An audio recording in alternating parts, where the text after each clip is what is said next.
स्वामी गजानन महाराज की जय. चिंचोली या गावामध्ये माधव नावाचा गृहस्थ राहत होता आणि वय होतं 60. बायका पोरे जिवंत नव्हती. आता माझ्याजवळ काही उरलं नाही याची खंत त्यांना वाटायची आणि माझं कसं होईल असंही त्याला चिंता वाटत असे. आणि एकदा याबद्दल तो गजानन महाराजांना म्हणाला सुद्धा की मी तुमची कधी आठवण केली नाही. आता माझ्या आयुष्यात तुमच्याशिवाय काहीच राहिलेलं नाही.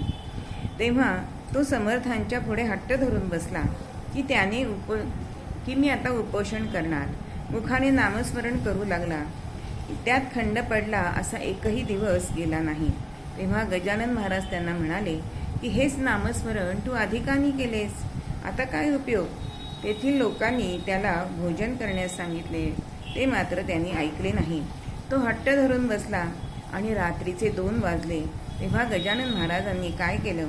यमासारखे भयंकर असं रूप धारण करून माधवावरती भक्षण करण्याकरता धावून गेले. माधव घाबरला, तिथून पळून गेला. त्याच्या छातीत धडकीच भरली म्हणाला. गजानन महाराज म्हणाले, हाच का तुझा धीटपणा? असा काळ तुला खायला येईल त्याची प्रचिती मी तुला दाखवली. तेव्हा माधव म्हणाला की यमलोकात जे होते ते तुम्ही मला आज दाखवले. आता मला येथे राहायचे नाही, आता मला वैकुंठात जायचं आहे. गजानन महाराज हसून म्हणाले की माधवा, श्रीमन नारायण नारायण असे भजन कर, तुझा काळ अगदी जवळ आलाय. तुला जिवंत राहायचे आहे का?